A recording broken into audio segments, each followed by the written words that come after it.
అపూర్వ సౌధం తరువాయి భాగం. రాజ్యం శత్రురాజుల చేతుల్లో పడబోతున్నదనే వార్త భటుల వల్ల తెలియగా దేవసింహుని వెతికే భారం మంత్రికి వదిలి రాజ్యాన్ని సంరక్షించేందుకు గాను వైద్యుడి ఇంటి ముఖం పట్టటం, అనేక విపరీతపు కలలు గన్న శక్తిసింహుడు చివరకు దేవసింహుడున్న దేవాలయంలో ప్రవేశించేంత వరకు క్రిందటి వీడియోలో విన్నాం కదా.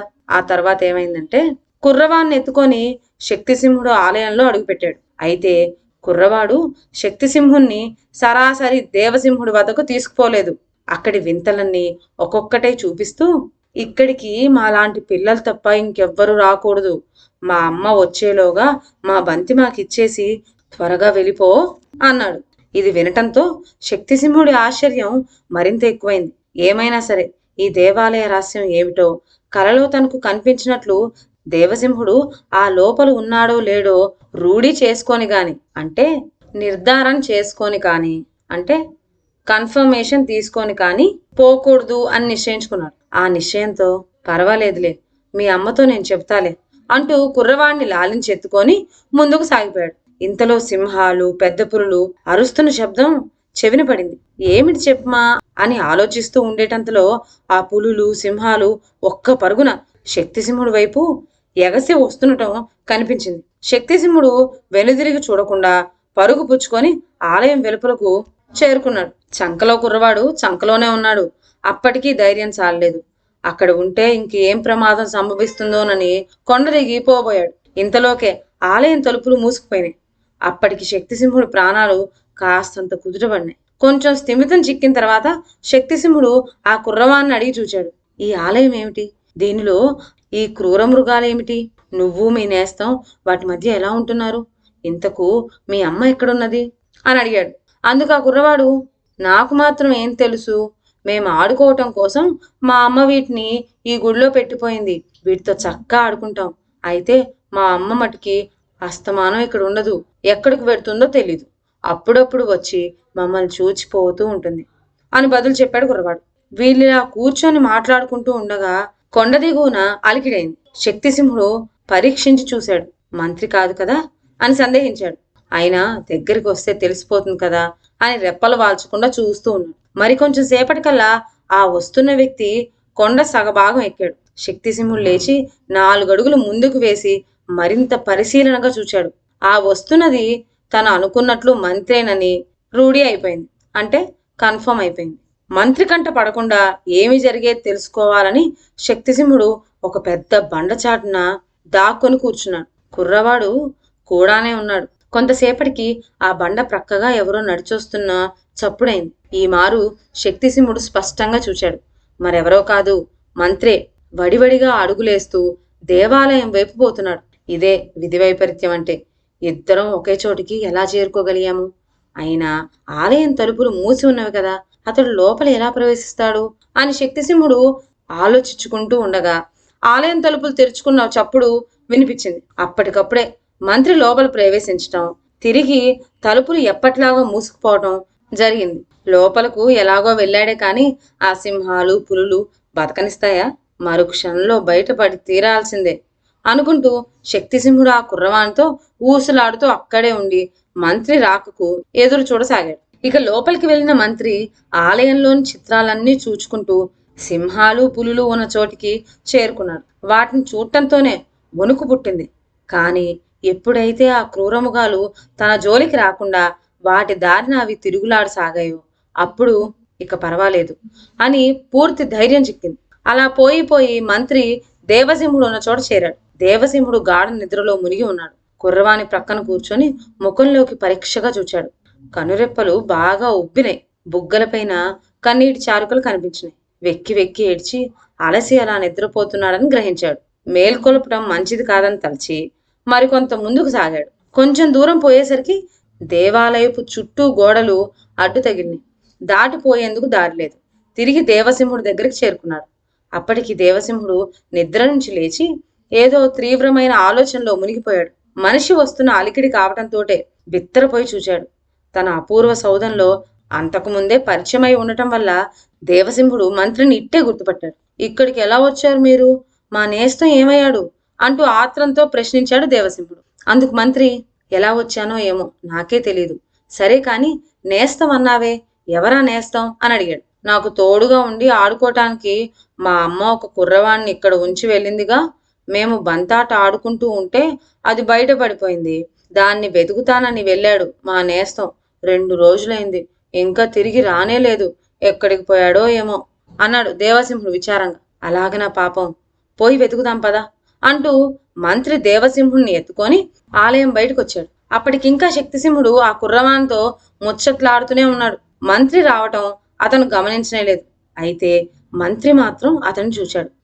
చూడటంతోనే మంత్రి సందిగ్ధంలో పడ్డాడు. అంటే ఆలోచనలో పడ్డాడు. ఇంత దూరం వచ్చాక ఇంకా తప్పుకొని తిరగటమా? ఎదటపడి అటో ఇటో తేల్చుకోవాలి గాని. ఒక్క క్షణం ఆలోచించి కంటపడకుండా పోవటమే మేలని నిశ్చయించుకున్నాడు మంత్రి. దేవసింహుడితో సహా ఒక్క నిమిషంలో అక్కడి నుంచి వెళ్ళిపోయాడు. కొంచెం సేపటికి తను వచ్చిన పని గుర్తొచ్చింది శక్తిసింహుడికి. లోపలికి వెళ్ళిన మంత్రి ఏమైనట్లు? ఎంతకు బయటపడ్డేమిటి? ఇంతకు మృగాల నుండి తప్పించుకొని లోపల ఎలా తిరుగుతున్నాడు అని తనను తానే ప్రశ్నించుకున్నాడు. ప్రశ్నలకు సమాధానం దొరకక ఏమీ పాలుపోక శక్తిసింహుడు అక్కడనే ఉండి మంత్రి ఎప్పుడు వస్తాడా అని నిరీక్షిస్తూ ఉన్నాడు. మరి అక్కడ రాజధానిలో భటులతో సహా వైద్యుడు చేరుకునేసరికి పరిస్థితి చాలా క్లిష్టమైపోయింది. శత్రుసేన వేల సంఖ్యలో ఉన్నదాయి. దాసోహం కావటం కన్నా గత్యంతరం కనిపించలేదు వైద్యుడికి. భటులతో సహా శత్రురాజు వద్దకు బయలుదేరాడు. తీరా అక్కడికి చేరుకునేటంతలో ఒక చిత్రం జరిగింది. చూస్తున్నంతలో బ్రహ్మాండమైన సుడిగాలి రేగింది. శత్రుసేన ఎండిన ఆకులు మల్లె అల్లాడిపోయారు. మరు క్షణంలో వాళ్ళు చుట్టుముట్టిన కోట కాస్త అదృశ్యమైపోయింది. తక్షణమే సుడిగాలి ఆగిపోయింది. శత్రురాజు నివ్వెరపోయాడు. ఏమిటి వింత? కోట ఏమైనట్టు? ఇప్పుడు ఏం చేద్దాం అని సేనాపతిని ప్రశ్నించాడు. ఎవరు చెప్పగలరు సమాధానం? ఇప్పట్లో మనం చేయగలిగినది ఏమీ లేదు మహారాజా, తిరిగి పోవటమే ఉత్తమం అని సలహా ఇచ్చాడు సేనాపతి. రాజుకి అంతకంటే ఆలోచన తోచలేదు. వెంటనే సైన్యంతో తిరుగుముఖం పట్టాడు. శత్రు సైన్యం పొలిమేర దాటే వరకు వైద్యుడు ప్రాణాలు గుప్పెట్లో పెట్టుకొని తప్పుకొని తిరిగాడు. తరువాత రాజధాని ప్రవేశించి చూడగా కోట మాత్రమే కాదు, ఇళ్ళన్నీ మాయమైపోయి ఉన్నాయి. జనం గుంపులుగా చేరి గుసగుసలాడుకుంటున్నారు. వైద్యుని చూడగానే అంతా వచ్చి చుట్టుముట్టారు. ఎప్పుడొచ్చారు మీరు? మహారాజు వారు ఏమయ్యారు? ఇప్పుడు జరిగిన వింత చూచారు కదా, ఈ మాయ ఏమిటో అర్థమైందా? నిలువు నీడ లేకుండా పోయింది.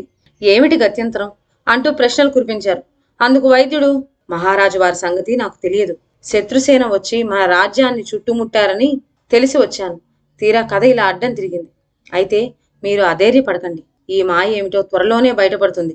అప్పటి వరకు అని ఏమో చెప్పబోతుండగా మళ్ళీ సుడిగాలి రేగింది. ఎక్కడి వాళ్ళు అక్కడ ప్రాణాలు బెగబెట్టుకొని నిల్చుండిపోయారు. అంతలోనే సుడిగాలి తగ్గింది. కోట భవనాలు ఎప్పట్లా ఏర్పడినాయి. అయితే ఈ మారు మరొక చిత్రం జరిగింది. వైద్యుడి తల మీదుగా చిత్రమైన చప్పుడైంది. తల ఎత్తి చూస్తే ఇంతకాలంగా ఎదురు చూస్తూ ఉన్న వృద్ధురాలే ఆమె. ప్రాణం లేచొచ్చింది వైద్యుడికి. ఎలాగైనా ఈ మారు వృద్ధురాలతో మాట్లాడాలి. దిగిరమ్మని చేతులతో సైన్యం చేశాడు. వృద్ధురాలు దిగబోయింది. తీరా దగ్గరికి చేరుకోగానే ఆమె ఒక పెద్ద పక్షిగా మారిపోయి వైద్యుణ్ణి కాలుతో పట్టుకొని క్షణంలో రివ్వున ఆకాశానికి ఎగిరిపోయింది. భటులు నిశ్శబ్దులైపోయారు. పక్షి వెళ్ళిన దిక్కుకు రెప్ప వాల్చకుండా చూస్తూ ఉండగానే అది చూపుకి అందకుండా పోయింది. అంటే మాయమైపోయింది. వెళ్ళి అది కొండపైన దేవాలయం ద్వారం వద్ద ఆగింది. ఆగటంతోనే పక్షి రూపం పోయి వృద్ధురాలుగా మారిపోయింది. ఇంతకాలము శక్తిసింహుడు ఆలయంలోనే ఉన్నాడు. పక్షి చప్పుడు చెవిన పట్టంతో తిరిగొచ్చాడు. చూస్తే పక్షేది? వైద్యుడు వృద్ధురాలు తన వైపుకే వస్తున్నారు. శక్తిసింహుడు కూడా లేచి వాళ్ళ వైపుకి సాగాడు. దగ్గరగా రావటంతోనే శక్తిసింహుడు వైద్యుడు ఒకరినొకరు చూచుకొని ఆశ్చర్యపోయారు. అయితే శక్తిసింహుడితో పాటు ఉన్న ఆ కుర్రవాడు దేవసింహుడైనని భ్రమపడ్డాడు వైద్యుడు. తీరా చూస్తే కాదని తేలింది.